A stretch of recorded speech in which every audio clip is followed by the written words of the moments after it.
Hello, welcome all. আমি রোহিত। আগের দিন আমরা ক্লাস 9-এর এনসিইআরটি সায়েন্সের চ্যাপ্টার 1-এর লিকুইড স্টেটের আগে পর্যন্ত পড়েছিলাম। আজকে আমরা লিকুইড স্টেট থেকে শুরু করব। আমাদের প্রথমেই আছে অ্যাক্টিভিটি 1.10, যেখানে আমরা কিছু জিনিস দেখব এবং লিকুইডসের যে প্রপার্টিগুলো আছে সেগুলো জানার চেষ্টা করব।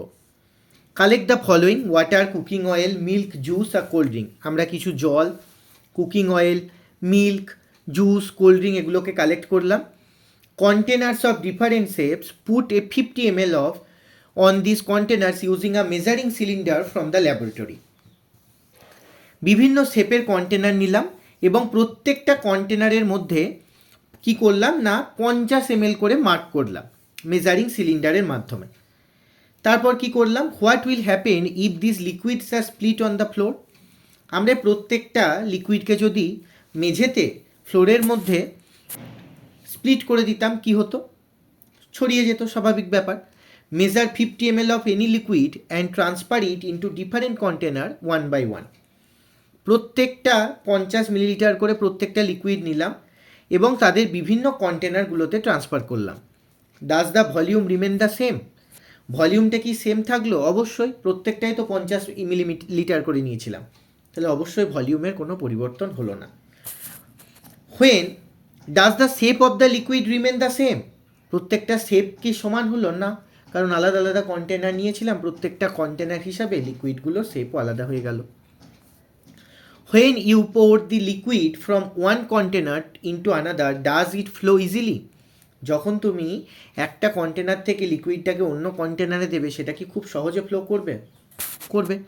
You observe that liquids have no fixed shape but have a fixed volume. কি দেখলাম? যে লিকুইডসের কোনো ফিক্সড শেপ নেই, কিন্তু প্রত্যেকের একটা ফিক্সড ভলিউম আছে। They take up the shape of the container in which they are kept. তারা সেই কন্টেনারেই শেপ নেয় যে কন্টেনারে তাদের রাখা হয়। Liquids flow and change shape, সবসময় ফ্লো করবে, তাদের শেপ চেঞ্জ হবে, তাই তাদের they are not rigid but can be call fluid. তাদের কোনো সময় রিজিড বলা যাবে না, কিন্তু তাদের বলা যাবে ফ্লুইড, যেহেতু ফ্লো করছে। Refer activities 1.4 and 1.5, where we saw that solids and liquids can diffuse into liquids. যেখানে আমরা কি দেখতে পেলাম? যে সলিড এবং লিকুইডগুলো কি করতে পারে? লিকুইডের মধ্যে ডিফিউজ করতে পারে। The gases from the atmosphere diffuse and dissolved in the water. তাহলে গ্যাস কি হচ্ছে? অ্যাটমসফিয়ারের মধ্যে যে গ্যাসগুলো আছে সেগুলো ডিফিউজ করছে এবং ডিজলভ করছে জলের মধ্যে। These gases, especially oxygen and carbon dioxide, are essential for survival of aquatic animal and plants. তাহলে একটা জল কি? জল হচ্ছে লিকুইড। তাহলে জলের মধ্যে অ্যাটমসফিয়ারিক গ্যাসগুলো কি হয়? ডিজলভ করে যায়, গুলে যায়, ডিফিউজ করে যায়, মিশে যায়। তাহলে সেটা আমরা দেখতে পেলাম যে কিছু কিছু সলিডস আছে, বা কিছু কিছু কেন, সলিডস এবং লিকুইডগুলো খুব সহজেই লিকুইডের মধ্যে ডিফিউজ করতে পারে। All living creatures need to breathe for survival. প্রত্যেকটা লিভিং ক্রিয়েচারদের তাদের সার্ভাইভালের জন্য নিঃশ্বাস প্রশ্বাস নেওয়াটা খুব প্রয়োজন। The aquatic animals can breathe under water due to the presence of dissolved oxygen in water. তাহলে ওয়াটার মানে কি? লিকুইড, তার মধ্যে গ্যাস হচ্ছে অক্সিজেন, সেটা ডিজলভ আছে বলেই তো যারা জলের নিচে যে সমস্ত অ্যানিমেলগুলো আছে, যাদের অ্যাকোয়াটিক অ্যানিমেল বলা হয়, তারা সেখান থেকে কি করছে? ওই জলের মধ্যে থাকা ডিজলভ অক্সিজেনের মাধ্যমে তারা ব্রিদিং করছে। Das we may conclude that solids, liquids and gases can diffuse into liquids. তাহলে আমরা এখান থেকে কি বলতে পারি? সলিড, লিকুইড এবং গ্যাস প্রত্যেকটাই লিকুইডের মধ্যে ডিফিউজ করতে পারে। The rate of diffusion of liquid is higher than of solid. তাহলে কি বললাম? The rate of diffusion of liquid is higher than of solid. তাহলে যতটা না সলিড ডিফিউজ করতে পারবে, তার থেকে লিকুইডটা বেশি ডিফিউজ করতে পারবে। তাই কি বলছে না, diffusion of liquid is higher than solid. This is due to the fact that in liquid state particles move freely and have greater space between each other as compare to particles in solid state. আমরা যখন solid state পড়েছিলাম দেখেছিলাম যে প্রত্যেকটা particle আছে তাদের মধ্যে কি আছে? স্পেস খুব কম, অর্থাৎ তারা খুব টাইটলি প্যাক। তাহলে তাদের মধ্যেকার ইন্টারমলিকিউলার ফোর্সও অনেক বেশি। তাহলে খুব সহজে একটা পার্টিকেল খুব সহজে মুভ করতে পারছে না। কিন্তু লিকুইডের ক্ষেত্রে কি, স্পেসটা বেশি, ইন্টারমলিকিউলার ফোর্স কম, তাহলে খুব ফ্রিলি তারা কি করতে পারে না একে অপরের দিকে মুভ করতে পারে, বা একটা অপরটা পার্টিকেলগুলো খুব ফ্রিলি মুভ করতে পারে। ওই জন্য যেহেতু খুব ফ্রিলি মুভ করতে পারে লিকুইড, তাড়াতাড়ি ডিফিউজ হয় কার থেকে না সলিডের আগে। 3 নম্বর স্টেট কি, the gaseous state. Have you ever observe the balloon seller filling a large number of balloons from a single cylinder of gas? কখনো কি লক্ষ্য করেছো একটা ছোট সিলিন্ডারের গ্যাস থেকে যে বেলুন বিক্রেতাগুলো আছে কতগুলো বেলুন ফিল করতে পারে? অনেকগুলো পারে তো। Enquire from him how many balloons is he able to fill from one cylinder.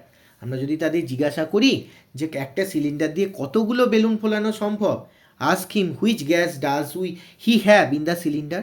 তাকে জিজ্ঞাসা করা যেতে পারে তার সিলিন্ডারের মধ্যে কোন গ্যাস আছে।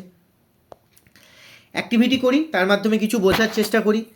Take 300 ml syringe and close the nozzle by rubber corks as shown in figure 1.4।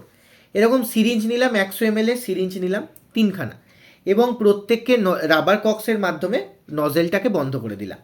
Remove the প্রিস্টনটাকে যেটাতে প্রেস করা হয় সেটাকে সিরিঞ্জ থেকে রিমুভ করে নিলাম। লিভিং ওয়ান সিরিঞ্জ আনটাচড, একটা সিরিঞ্জকে হাতই দিলাম না। Fill water in the second and piece of chalk in the third. তাহলে একটা সিরিঞ্জে কিচ্ছু দিলাম না, আরেকটা সিরিঞ্জের মধ্যে জল দিলাম, আরেকটা সিরিঞ্জের মধ্যে চক দিলাম।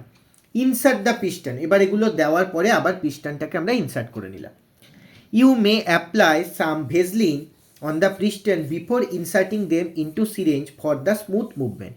তাহলে পিস্টনের ওখানে আমরা কি করলাম না কিছুটা ভেজলিন ইনসার্ট করলাম, তার ফলে কি হলো ওই যে পিস্টনের যে মুভমেন্টটা আছে সেটা খুব স্মুথ মুভমেন্ট হলো। Now try to compress the content by pushing the piston in each syringe.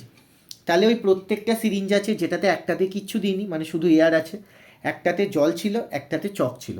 তাহলে এবার কি করলাম, চেষ্টা করলাম প্রত্যেকটা সিরিঞ্জকে পিস্টনের মাধ্যমে পুশ করার জন্য। What do you observe in which case was the piston easily pushed up? তাহলে কোন ক্ষেত্রে দেখলাম যে পিস্টনটা খুব তাড়াতাড়ি মানে পুশ করলো? যেটাতে এয়ার ছিল সেটাতে, বা যেটাতে গ্যাস ছিল সেটাতে। What do you inform for your observation? তাহলে আমি তোমার অবজারভেশন থেকে তুমি কি ইনফরমেশন পাচ্ছ? We have observe that gases are highly compressible. যে দেখলাম সব থেকে তাড়াতাড়ি যেটাতে এয়ার ছিল সেই সিরিঞ্জের পিস্টনটা খুব তাড়াতাড়ি পুশ করলো, তারপর যেটাতে জল ছিল, তারপর যেটাতে চক ছিল। অর্থাৎ we have observe that gases are highly compressible as compare to solids and liquid. তাহলে আমরা দেখতে পেলাম যে একটা গ্যাস অনেক বেশি কম্প্রেসেবল সলিড এবং লিকুইডের কম্প্যারিজনে।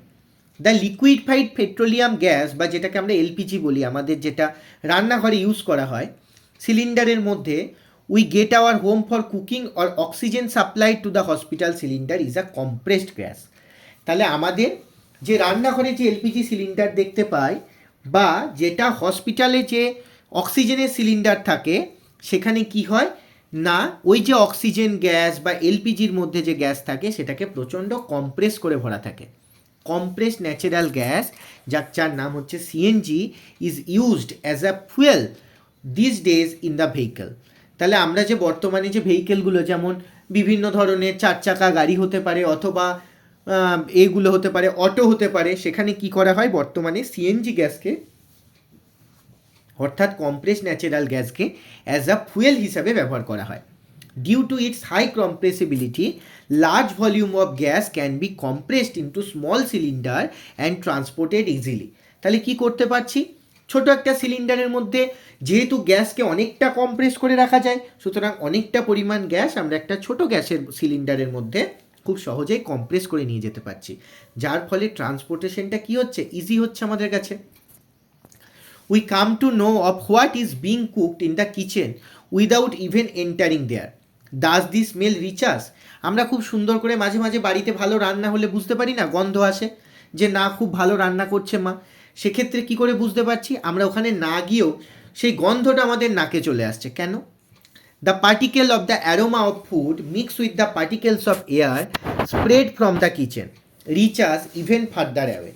তাহলে ওই যে খাবারের যে গন্ধ, খাবার থেকে যে গন্ধটা আসছে তার পার্টিকেলগুলো বাতাসের পার্টিকেলের সাথে মিশছে এবং সেই বাতাসটা স্প্রেড করছে কিচেনের মধ্যে দিয়ে, যেটা কি করছে অনেক দূর থেকে আমাদের নাকে এসে পৌঁছাচ্ছে। The smell of hot cooked food reaches us is second, compare this with the rate of diffusion of solids and liquid.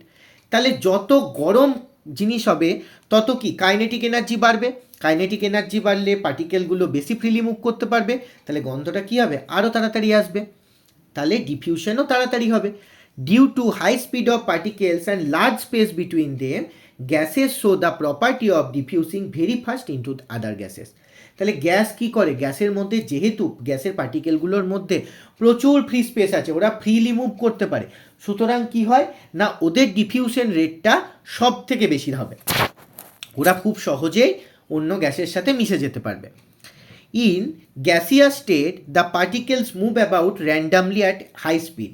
Gaseous স্টেটের ক্ষেত্রে পার্টিকেলগুলো কি হাই স্পিডে মুভ করতে পারে। Due to this random movement the particles hit each other, also the walls of container. The pressure exerted by the gas is because of this force exerted by the gas particle per unit area on the walls of container. আমরা কি করি যখন balloon ফোলাই দেখি না, বেলুনের ভেতরে যখন এয়ারটা ঢোকাচ্ছি, বেলুনের চারপাশে যে ওয়ালটা আছে অর্থাৎ বেলুনের যে অংশটা আছে সেটা কি হয় অনেকটা ফুলে যায় এবং প্রচণ্ড চাপ, মনে হয় না ভেতর থেকে কেউ বেলুনটার ভেতরে চাপ দিচ্ছে। এটা কেন?